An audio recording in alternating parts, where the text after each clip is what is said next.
Escrever ficção, mestre Assis Brasil. Página 341.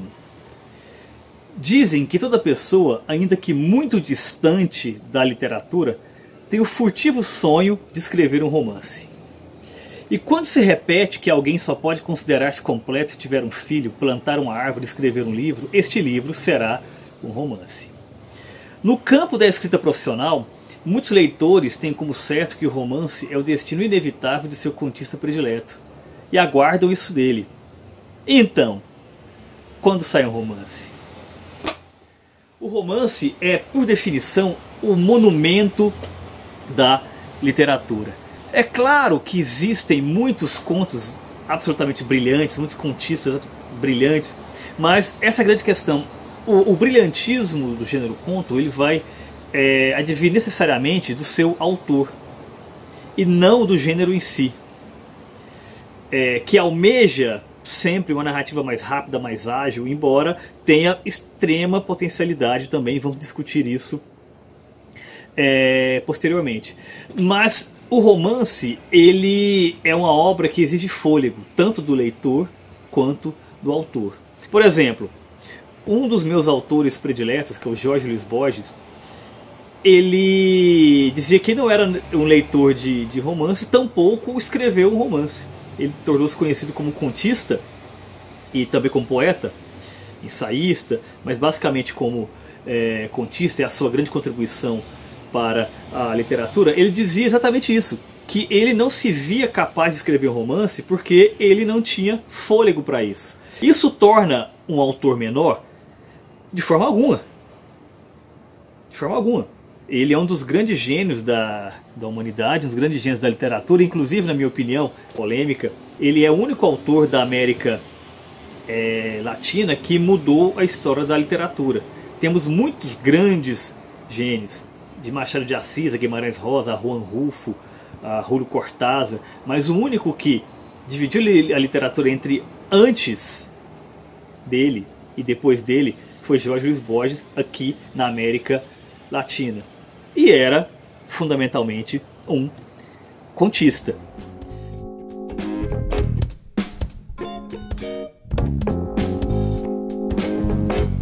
O romance, ele é grande por si só. E o que o torna tão grande?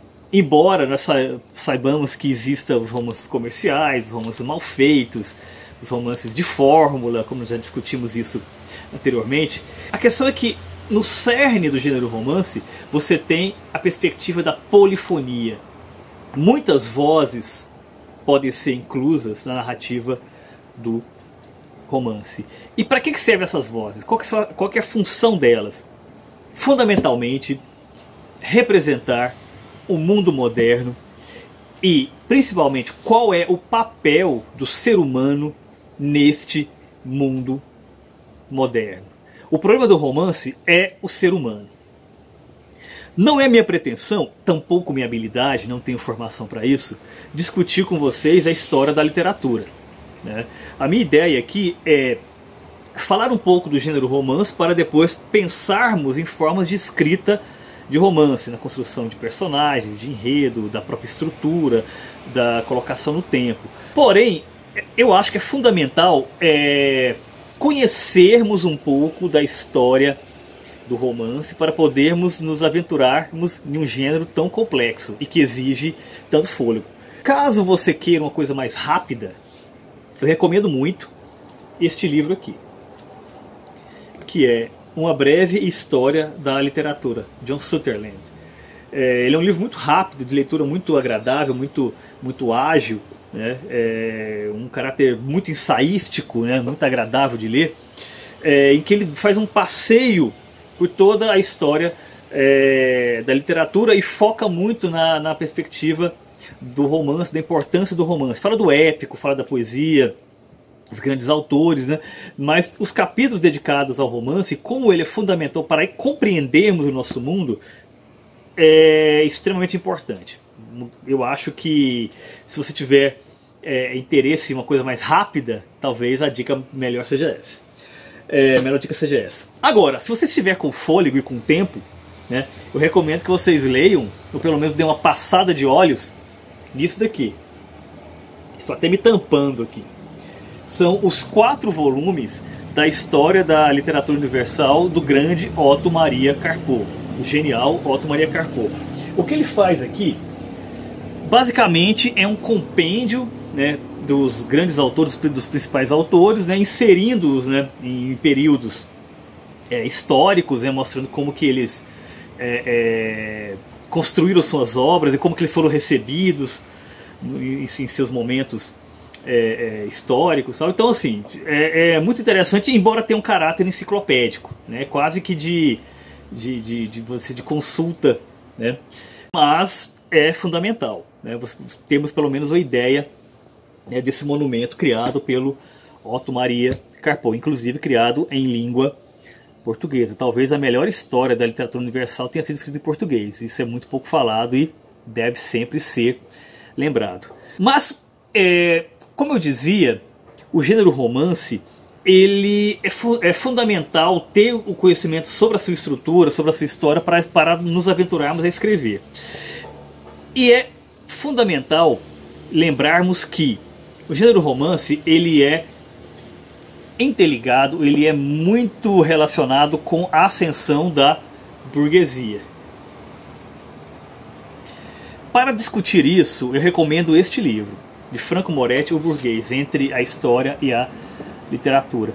Ele mostra como que o gênero romance ele foi se desenvolvendo ao longo do tempo, interligado à ascensão da burguesia, interligado à ideia de difusão da educação e da leitura, né?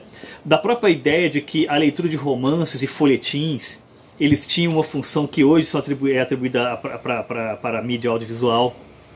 Ou seja, foi necessário surgir essa classe para que a leitura de romances, dessas narrativas, passassem a ser parte do cotidiano e não como uma coisa sazonal, que acontecia em festas ou em algum momento especial. Não, com o burguês, o romance passou a fazer parte do cenário cultural definitivamente, como algo cotidiano. E isso é fundamental. Porém, antes de chegarmos no romance burguês, é importante conhecermos os antecedentes. Eles existiram. E se considera, historicamente falando, que o romance Satyricon de Petrônio teria sido talvez a primeira experiência em romance conhecida. Foi um livro escrito em prosa, na Roma Antiga, por um membro da corte do imperador Nero. Isso mesmo, aquele lá do toca fogo na cidade, fica cantando, né? Aquela coisa toda aquela mitologia, né? O famoso e infame imperador Nero. Então, o autor, que é o Petrônio, ele era considerado o árbitro da elegância na corte de Nero. O que significava isso? Basicamente que ele ditava o que era correto se fazer numa situação de corte, né? Então ele estabelecia essas, vamos dizer, normas a partir do seu próprio comportamento. Ele teria escrito esse livro, que seria, vamos dizer assim, essa primeira experiência em romance. Agora, falando em romance moderno, acredito que talvez o grande marco tenha sido Don Quixote, de Miguel de Cervantes. Corrobora a ideia a leitura deste livro aqui, que eu considero um livro muito interessante, que é A Arte do Romance, escrita pelo escritor muito conhecido pelo Insustentável Leveza do Ser, Milan Kundera. Ele tem alguns livros ensaísticos, né? Esse aqui é um deles. A tese principal que ele defende é que com o Don Quixote foi a primeira vez que o personagem literário ele se viu sem Deus. Mas o que significa isso? Ver-se sem Deus. Todos conhecem a narrativa Don Quixote. É a história de um fidalgo, né, que enlouquece de tanto ler romances de cavalaria. Na tradição dos romances de cavalaria, romances cavaleirescos, né, romances de gesta, você tinha sempre ali o elemento místico muito próximo, né, muito dentro da narrativa. Por exemplo, a morte de Arthur, do Sir Thomas Malory, que talvez seja a melhor compilação das lendas arturianas. Aqui nós temos tudo. A Espada na Pedra está até na capa, o Mago Merlin, a Fada Morgana. Quer dizer, para se discutir o personagem Arthur, né, você coloca ele no meio de todo um princípio narrativo mágico, né? Isso aconteceu também com Percival, do Eshembar, que é outro exemplo disso, e mesmo na literatura de gesta, né, que foi feita em versos, não em prosa, né, do Chrétien de Troyes. É a mesma lógica, né? Você tem ali o mundo ditado pelo elemento mágico. Em Don Quixote não existe mais isso. O Quixote, ele apanha tanto das pessoas e dos moinhos de vento exatamente porque ele não é o que ele pensa que é um cavaleiro medieval, né, reconhecido por Deus, protegido por Deus, e que luta, né, pensando nessa ideia do divino e tudo mais. Não, ele até imagina isso, mas ele está sozinho de fato. E esse é o cerne da narrativa. Mesmo em Don Quixote você já tem experimentalismos muito interessantes que depois viriam a ser a base do auge do momento do romance no século XX, né? Por exemplo, o primeiro volume de Don Quixote fez muito sucesso, né? E logo apareceu um imitador, ou vários imitadores, e o Cervantes pensou, não, eu tenho que escrever a continuação eu mesmo para que eu não perca o meu personagem. E assim ele fez, e ele cita os livros falsos, os livros apócrifos, no próprio texto do Don Quixote, na segunda parte. Ou seja, pense nisso enquanto estrutura narrativa. É extremamente sofisticado e complexo, né? Você está falando do livro citando ele mesmo, citando uma versão falsa dele mesmo. É como diz Humberto Eco, todos os livros falam sobre todos os livros. E esses experimentalismos, eles nunca pararam. Por exemplo, no século XVIII nós temos o Tristram Shandy, né?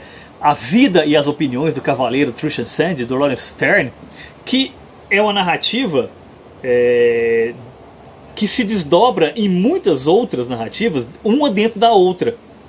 E chega ao ponto de ter um enredo, uma parte do enredo que é citado no início do livro, e você abre um parêntese ali, você fala por 100 páginas, e de repente, não, vamos retomar aquela história que eu falei naquela parte tal. Ou seja, pensando em termos de estrutura, é extremamente complexo. Agora, quando você sai desses experimentalismos, né, dessa gênese do romance se colocando ali, o que você tem? Né? Você tem os romances que eles preservam alguns elementos dessa narrativa antiga, mágica e tal. Agora, esses romances eles não têm uma preocupação necessariamente com o espírito humano.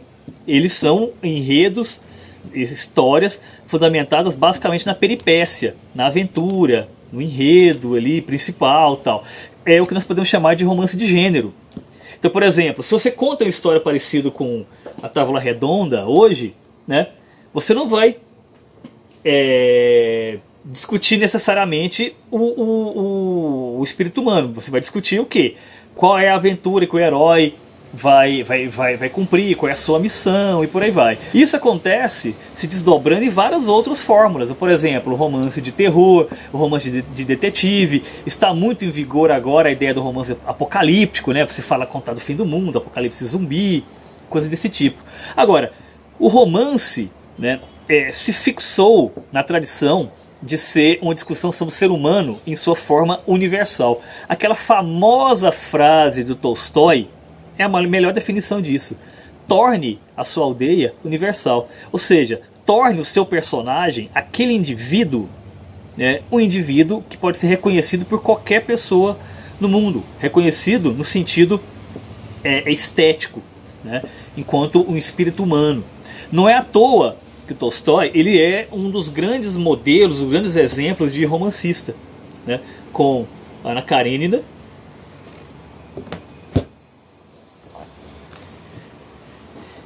Guerra e Paz. Apenas 2 exemplos da sua vasta produção.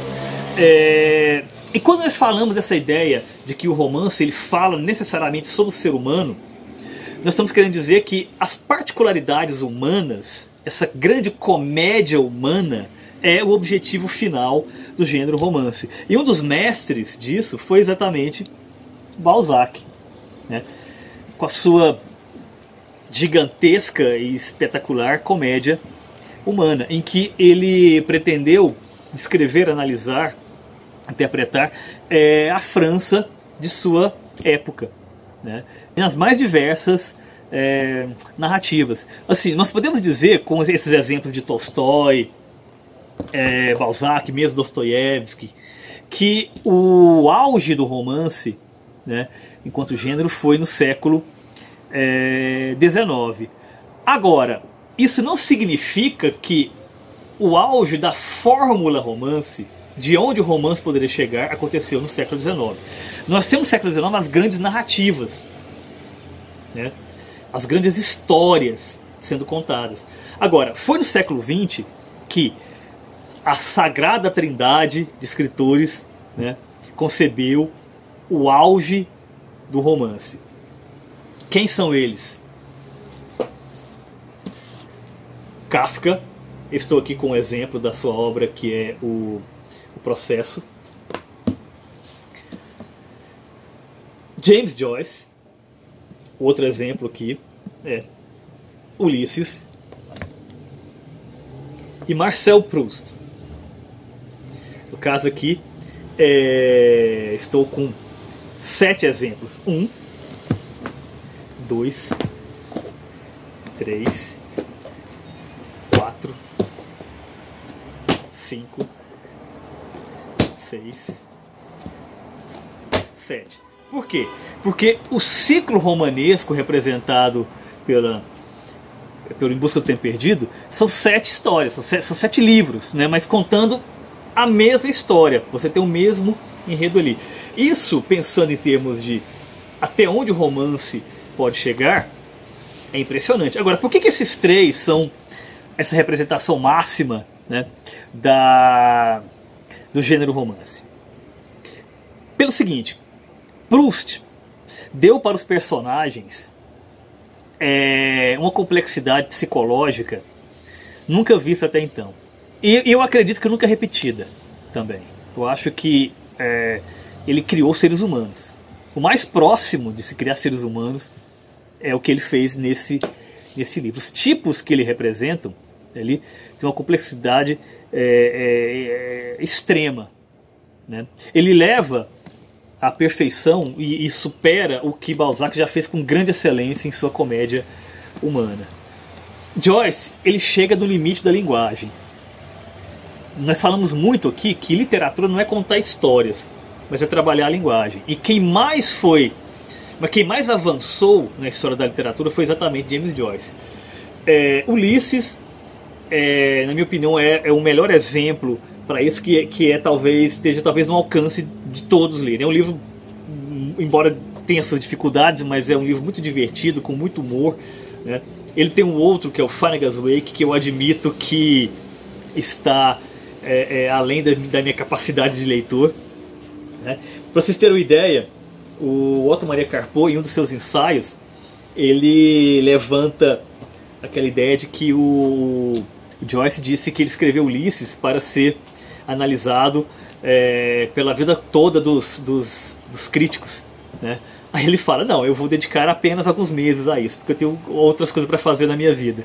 A piada é válida, mas o livro de fato é um livro para ser lido durante toda a vida, e cada leitura ele se torna mais complexo, e não se esgota. O grande romance tem essa característica, e Ulisses, né, é um dos grandes exemplos nesse sentido de até onde a linguagem pode ir.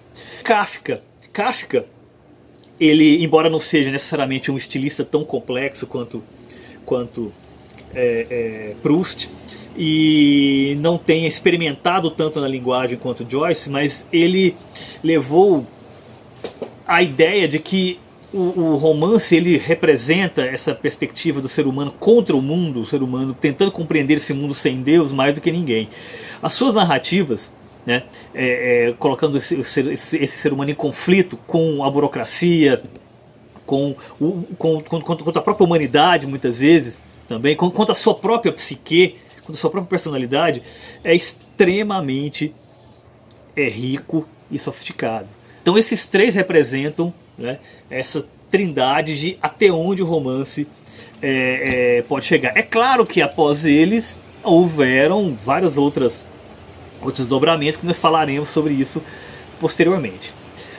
Agora, tudo isso tendo sido dito, citando Proust, Joyce, Kafka e tal, fica muito claro que o grande tema da literatura do romance é o ser humano. E esse é o ponto. Um romance, ele é um livro, um ciclo de livros, que tem que ter um tema. O que significa isso? Vamos fazer uma comparação. O que é uma novela? Uma novela é uma narrativa mais curta, né, em que você possui um conflito apenas e os personagens giram em torno desse conflito. Ou seja, o autor da novela tem que resolver essa questão. Exemplos de novela: O Velho Mar, de Hemingway. Duas aqui, Tony Kruger e Morte em Veneza. E A Pomba, do Patrick Süskind. Todos eles são mais longos do que se espera necessariamente de um conto. E tem um conflito para ser resolvido. Você tem um certo número de personagens ali e eles giram em torno disso. O romance, ele tem que ir além. O romance, ele possui um tema, e dentro desse tema você tem vários conflitos sendo estabelecidos, e vários personagens, né, se digladiando em torno desse conflito. Então, quer dizer, todos esses escopos narrativos que se colocam ali, eles têm que existir para você fazer um debate em torno de uma perspectiva sobre esse tema. Então, portanto, agora já indo para a primeira lição. Se você pretende escrever um romance, você tem que partir de um tema. Ou seja, o que eu quero dizer com isso? Se você tem uma história na cabeça e você quer narrar uma história, um enredo, não escreva um romance. Escreva uma novela, escreva um conto, talvez o melhor formato para o seu problema, para o seu enredo, para a sua história, né, seja uma narrativa mais curta. Pense sobre isso. Será que o que você quer contar cabe em um romance? Vou dar alguns exemplos aqui. Por exemplo, Moby Dick,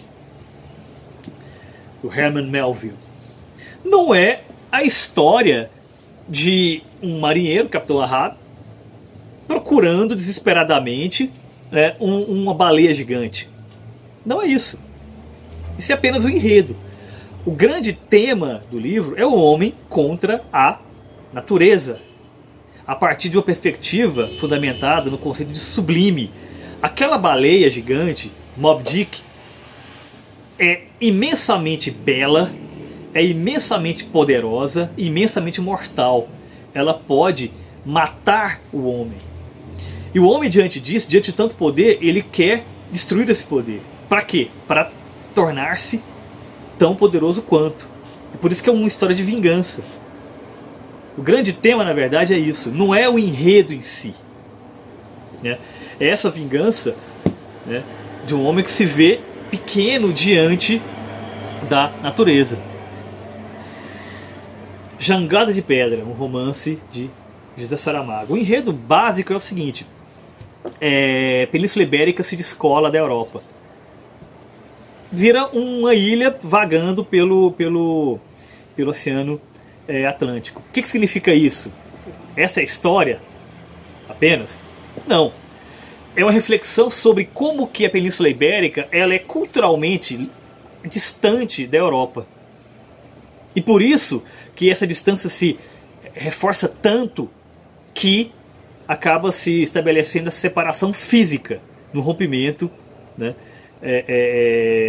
geológico da Terra que passa a vagar pelo oceano e se torna uma jangada de pedra.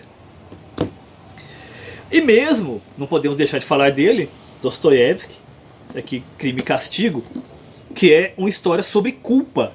Não é necessariamente sobre um estudante que mata uma senhora, que mata uma idosa. Isso é um enredo, isso aí é o que torna a narrativa possível. Agora, qual é o tema? O tema é a culpa. E como essa culpa pode ser espiada. E como que o ser humano pode lidar com essa culpa. Sendo que num primeiro momento ele se achava plenamente capaz de lidar com isso. Perceberam? Essas histórias, esses grandes romances, eles têm temas. Não é apenas a historinha, o enredo sendo contado. Então a primeira lição é isso. Você tem um tema? Se você tem um tema, escreva um romance. Se você não tem um tema, você tem uma história, um enredo que você quer contar, pense se não é melhor fazer um conto ou uma novela. Segunda questão. Você precisa estabelecer que tipo de autor você é. Você está no time do Joyce ou no time do Hemingway? Por que eu pergunto isso? Essa dicotomia muitas vezes é levantada para discutir onde a literatura chegou. Joyce tem a preocupação de chegar no limite da linguagem. O enredo para ele não é tão importante. Para Hemingway, o enredo tem a sua importância e ele é fundamental ser compreensível para todos os leitores, mas isso não significa que ele vai perder a sofisticação. Hemingway escrevia de maneira muito simples, né? E o seu objetivo era sempre cortar palavras, não somá-las. Então, quer dizer, é interessante você perceber qual dessas vertentes para o qual caminhou a literatura você está. Não existe uma certa ou errada. Você pode ter preferências. Você pode até discutir quem é mais importante. Eu particularmente considero o James Joyce. Mas talvez se você falar com o norte-americano ele vai dizer que não. Eu não sei. Em termos de influência, talvez, numérica, né? Hemingway talvez seja maior. Isso não é um problema você estar de um lado ou de outro. O fundamental é que você tenha uma consciência muito plena do que tipo de narrativa você quer tomar e se aquele tema que você está usando é compatível com o tipo de narrativa que você vai fazer. O que leva para o próximo elemento, o terceiro. Você tem fôlego? Escrever 100 páginas, 200 páginas, não é ter fôlego.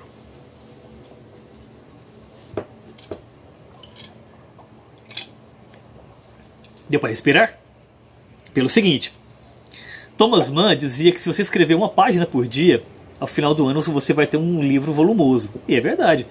Agora, você precisa escrever essas páginas de modo coeso, e estilisticamente e tematicamente. Ou seja, do que adianta você pegar aquele pretexto tema que você tem e simplesmente ir escrevendo, somando páginas. Escrever também é fazer escolhas, certo? E isso vai exigir fôlego não apenas físico da escrita em si, mas também de reflexão, no sentido de que você tem que pensar, será que isso funciona? Será que aquilo funciona? Se não funcionar, eu tenho que mudar. E isso exige tempo, paciência e um trabalho muito pesado. Sobretudo se você optar por ser um autor, como nós falamos na outra aula, né? Que planeja a narrativa e não de escrita espontânea. Agora, dentro do gênero romance, você pode fazer, por exemplo, escolhas como escrever um livro chamado, por exemplo, dentro da temática do roman à Cliff. Romance com chave, né? Como os franceses se referem. Que é aquele romance em que você estabelece uma chave para o leitor, né? E que ele vai ter que decifrar a partir das suas pistas. Muitas vezes esse tipo de romance é aquele romance que ele parte de personagens ficcionais para discutir o elemento da realidade objetiva. Um exemplo clássico aqui, na verdade, de uma novela é a Revolução dos Bichos, que claramente é inspirado nos personagens da Revolução Russa. Ou seja, a chave é essa. Se você identifica um personagem, se você identifica quem é Stalin, quem é Lenin, aí você tem a chave do romance. É isso que te interessa? Fazer esse tipo de narrativa? Ou mesmo né, você pensar nessas narrativas de gênero. Talvez você seja um autor de gênero, você não precisa discutir a complexidade humana. Não, você fazendo um bom romance de fantasia, ou de terror, ou de detetive, é extraordinário, né? Talvez você possa colocar o tema ali, né, como há, por exemplo, em Senhor dos Anéis. Né? Você tem um romance de fantasia, mas que existe o tema da lealdade, né? O tema do bem contra o mal, que pode parecer um tema simplório, mas dependendo de como você trabalha, é extremamente interessante. Dito tudo isso, você vai precisar do quê? De estrutura, de personagens, de inserir o seu romance no tempo, no espaço. Ou seja, ele vai ter que ocupar um mundo. É aí que está o trabalho. E isso será tema das próximas aulas. Vamos discutir como você vai pegar esse seu tema e transformar isso, de fato, em narrativa. Que não precisa ser narrativa linear, de forma alguma. Pode ser uma narrativa extremamente complexa e entrecortada, né? Pode ser. Mas isso discutiremos depois.